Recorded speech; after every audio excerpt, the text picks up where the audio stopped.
Subscribe to our YouTube channel and press the bell icon to get the latest updates. Hello, welcome to another episode of Politically Correct with me, DK Singh. The question I had invited from our viewers last time was between Amit Shah and Sharad Pawar, who will be the real Chanakya of Maharashtra? Well, we know today, as we speak, the issue is settled. Devendra Fadnavis has resigned, Ajit Pawar has resigned, and now Maharashtra is set for an NCP, Shiv Sena and Congress-led government with Uddhav Thackeray as the Chief Minister. So we're not discussing about who the Chanakya is today. As I said, the issue is settled. Don't forget, Amit Shah was just 3 years old when Sharad Pawar became an MLA for the first time in 1967. And Shah was 14 years old when Sharad Pawar became the Chief Minister of Maharashtra in 78. So, well, comparisons, naturally the people will be drawing comparisons, but given Pawar's experience, it may be a bit unfair. But the formation of the new government, even as we await the technical formalities to be fulfilled, this has raised many other questions. First, how stable will this government be? Now, this is a tripartite coalition where you have the NCP, Shiv Sena and the Congress with having conflicting political and ideological interests. Now, look at it, they will form the government and they will possibly amicably agree on the distribution of ministerial portfolios also. That's agreed, and whatever happens later we will see. But they will start with very smooth functioning, but look at their future strategies. Now we know in Shiv Sena, Aditya Thackeray is being groomed for a bigger role. Now Aditya himself has been preparing the party for expansion beyond Maharashtra.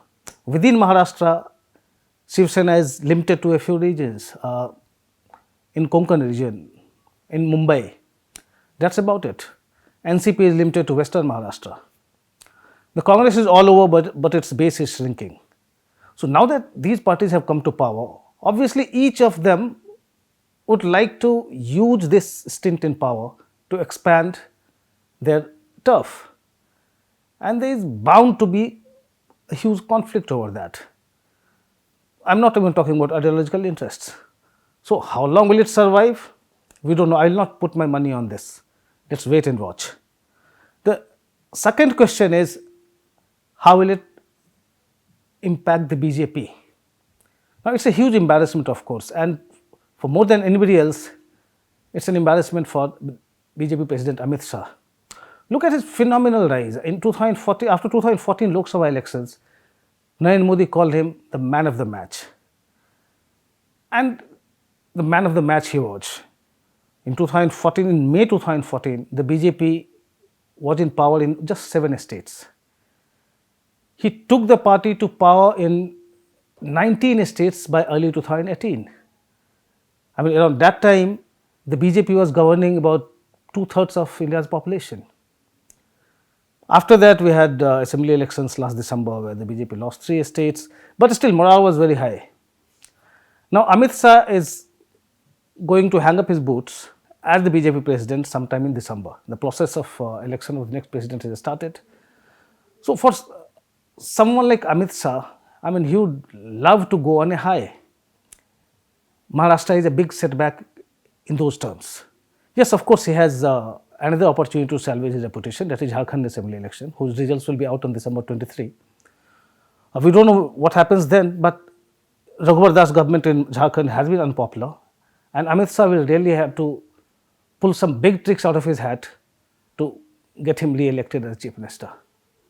Whatever happens then, the Amit Shah's standing has taken a bit of a hitting, a bit of a blow. But more than that, I think it's the Prime Minister who may be thinking or who may be doing a kind of self-introspection over how the BJP has been trying to grab power state after state. Look, we know the grand standing the BJP has been taking. Na khaunga, na khane dunga. Modi himself, only last week in Jharkhand, he was talking about the with the previous Congress government's lust for power. Now, what has happened in Maharashtra today is total antithesis of what the BJP has been talking about. And it's not that it has happened for the first time. It happened in Karnataka also in 2018 when we saw Yadurappa trying to basically, he did form the government and failed to get a majority on the floor of the house. So before the floor test in Karnataka, he had to resign. But then somehow the BJP salvaged his reputation because only last July, thanks to some defections by about 17 MLAs of the Congress and the JDS, Yadurappa is back as the chief minister. And as long as you are winning, all these questions of political morality, propriety, they just vanish.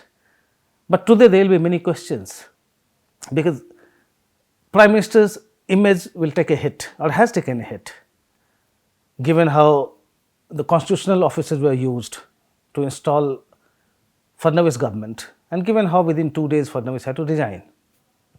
That's for the BJP. I don't know in future what is going to happen, whether the lust for power that we have seen in the BJP, whether it's mitigated after the current setback. I don't know whether they will be using enforcement directorate again. We saw what ED did to Sharad Pawar and we have seen the results now.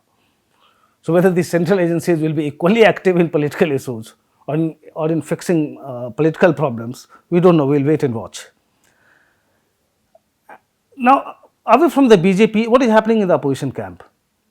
Now they have got a government in India's most industrialized state with its commercial capital. Now, of course, we have seen the opposition leaders here. They have got a springs in their feet. But having said that, having formed the government in Maharashtra, which way is the opposition heading? Now, you don't have Sharad Pawars all over the country. And however much some opposition leaders might wish that if Sharad Pawar were the president of the Congress, the party would be different. But well, these are wishful thinkings. And no such thing is there, and there is no chance of Sharad Pawar coming back to the party. So let's not talk about that. But why I don't give much to this opposition hope is, in fact, if you ask me, I think it may just have the opposite effect on the opposition, especially the Congress. Because Rahul Gandhi, we know his political philosophy. He once said, if India is a computer, the Congress is its default program. And you have seen how the Congress has been acting. It's like they are the rightful rulers. People have to vote for them. You don't see any innovation, any new thinking in the party. They are like expecting the people to vote for them. Okay, fine, you have tried and tested the BJP. Now it's our turn. Now you come back to us. And that has been the opposition's attitude. So I don't really see much revival of the opposition after this election. But yes, what may happen is, you have assembly bypolls in Karnataka. 15 assemblies are going for polls on the 5th of December, in which you have many defectors from the Congress and the JDS contesting. And Yadurappa government in Karnataka is on a razor thin majority. They needed 104, they got 106 in the floor test in last July. So if the BJP were to fail to get even half a dozen seats out of these 15 which are going to polls, there will be a big question mark on the survival of Yadurappa government. Then the opposition may also be looking at Jharkhand elections, because after this setback, probably they would expect that people's sentiments may change against the BJP or in favor of the opposition. But these are all speculation. We don't know how it's going to have a real impact in these two states. Other than that, I don't see much. Yeah, of course, there may be some rallying around of the opposition forces. You may see them probably making more noise in parliament and probably asserting themselves more, but that's all. The real problem I see for the BJP now is you will have many allies asserting, not that they count for much, and BJP has 303 seats in the Lok Sabha. BJP doesn't need these allies. But then the kind of confidence they are showing, for instance, we have Nitish Kumar in Bihar, who is now asking for ministerial berths. In 2019, when the Modi got a renewed mandate, they stayed away from the government, saying that because they wanted more than one cabinet berths. Now they are asking again. The JDU is saying, okay, we are ready to join the government, but the number of ministers that we should be given should be proportionate with our numbers. That is, JDU has 16 MPs right now. So JDU would be looking for 3 to 4 ministerial berths. And mind you, very next year you have Bihar assembly elections. So Nitish Kumar would be trying to kind of arm twist the BJP into giving him more seats, more prominence. BJP has, Amit Shah has already declared he'll be chief ministerial candidate. But even then, you would expect the JDU to accelerate or to push the envelope and get as much as it can. You look at even LJP, Lok Jan Shakti Party of Ramvilas Paswan. It has got 6 seats. And if you were to ask me if LJP was not a partner of the NDA or were not an NDA constituent, LJP would get nothing. But as part of the NDA, it got 6 seats in Bihar. And Ramvilas Paswan is the cabinet minister. Now you see LJP contesting 50 seats in Jharkhand because the BJP refused to part with 1 seat. LJP did not count for anything in Jharkhand. But then that's the way allies function. They look for the one possible, one opportunity, and then they go for it.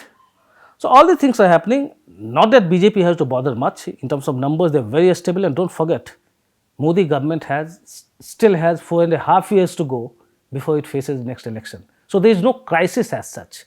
It's just that the BJP and BJP leaders have been so much used to being on the winning side that they might find it a bit uncomfortable to be on the defensive, losing elections in states and kind of slipping the ground somewhere. That's about the opposition. And, one interesting thing in Maharashtra that has emerged now, because Ajit Pawar actually launched a rebellion against Sharad Pawar and joined hands with the BJP. He has resigned, he may be back in the NCP, but then he has lost that moral authority. We have always heard all these rumors about the succession battle in the NCP, with Sharad Pawar's daughter Supriya Sule being projected as the heiress. They have always they have rebutted these claims. Supriya herself, she has gone on record saying that my place is in Delhi, and Dada, that is Ajit Pawar, he will be governing the state. Sharad Pawar said as much just 2-3 days back that Supriya will be her place is in Delhi. But with Ajit Pawar having lost his moral authority, launching a rebellion against Sharad Pawar, there can be a fresh twist to this entire succession battle, if at all there is one. We saw Supriya Sule, how actively involved she was. She was the one going public. I mean, she was very vocal about Ajit Pawar walking out and joining hands with the BJP. She termed it as betrayal. Yesterday, we saw at the Grand Hyatt Hotel, where all these MLAs from the NCP, BJP, Congress and Sena, when they gathered, you could see Supriya Sule going to everybody, putting her hands on their shoulders, shaking hands with them, laughing. She was gelling with them very well. And she is known to have this rapport with her party colleagues.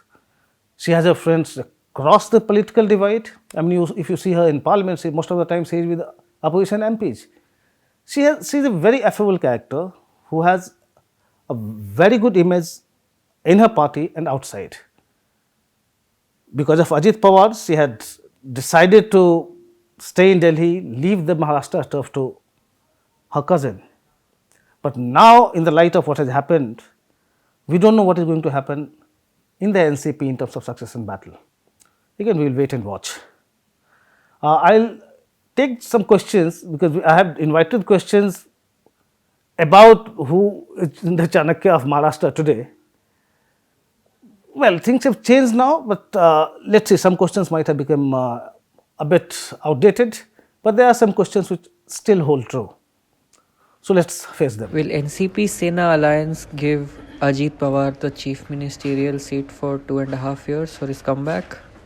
No, now there is no chance. I mean, even if Ajit Pawar comes back, I don't think he is going to get even the deputy chief minister's post, because MLAs will be very upset, and even other partners, I mean, Congress and the Sena, they won't like Ajit Pawar to be with them in the cabinet.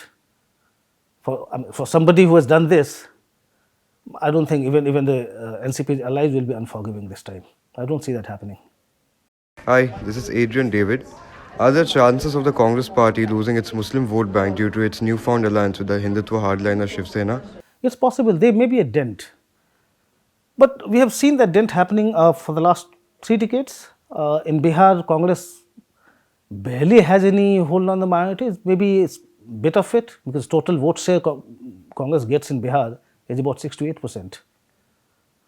So in Bihar, you have Lalu Yadav, you have Nitish Kumar. They are the ones Muslims are going to. Though Nitish Kumar lost them a bit after allying with the BJP. In UP, you have the Samajwadi Party, Bahujan Samaj Party, Samajwadi Party. They have got the minority vote bank. Congress shares just a bit of it. But let's accept it. Muslims are not a monolithic vote bank that they used to be for the Congress. Congress is one of many political parties today who have some hold over a Muslim vote bank. In Maharashtra, yes, Congress does have a considerable hold on this, on the minorities. But after allying with Shiv Sena, what happens? Much will depend on how Uddhav Thackeray-led government functions. Now they have a common union program where we are told that these issues have been sorted out. Congress wanted to insert the words secular in the CMP. Shiv Sena had an issue. I'm not sure how they have sorted it out.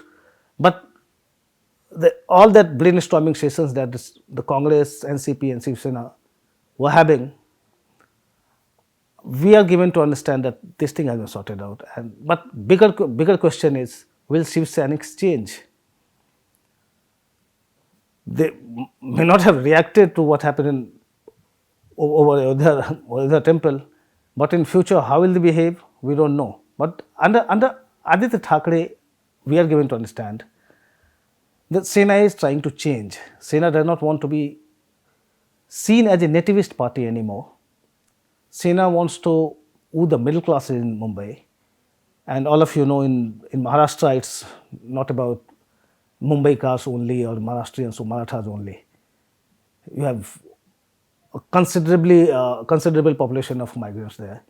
And then when Aditya Thackeray is looking to expand the party in Madhya Pradesh, Rajasthan and other states, he cannot afford to have that identity, a nativist identity. But there is another factor. Now, Shiv Sena's core philosophy is Hindutva, as is the BJP's. Shiv Sena was trying to basically trying to revive this Ayodhya movement before Supreme Court ruling came on Ayodhya. Whether Shiv Sena is going to stop it there and starts playing what we call centrist politics is something we need to watch for. Hi, this is Mansi from Bangalore. My question is, what do you think is Sharad Pawar's ultimate strategy? Well, right now it's to form a non-BJP government. His pride was hurt when the ED booked him in a money laundering case, and he made it an issue of Maratha pride. He has settled his course now, I suppose, and I think after the government is in place in Maharashtra, he'll focus on expanding the party. In future, if he's going to turn 80 next month, if he were even a decade younger, probably I would say he would play a bigger role in 2024, trying to basically rally around all of the opposition forces against the BJP. Given his age, I think this Maharashtra government formation was his last fight. Hi, this is Ketki from Delhi. How did Ajit Pawar exactly manage to form an alliance with Devendra Fadnavis without his uncle Sharad Pawar even knowing? Well, many people have been asking these questions because Sharad Pawar has been very friendly with Prime Minister Narendra Modi right since the days he was the Chief Minister of Gujarat. I mean, when he was the Union Agriculture Minister and Modi the Chief Minister, they were constantly in touch over governance issues, over political matters. In fact, in 2015, when the Prime Minister went to Baramati and had lunch at Pawar's residence, after that, he had given a statement. He said that, Sharad Pawar had handheld him in the early days of his political career.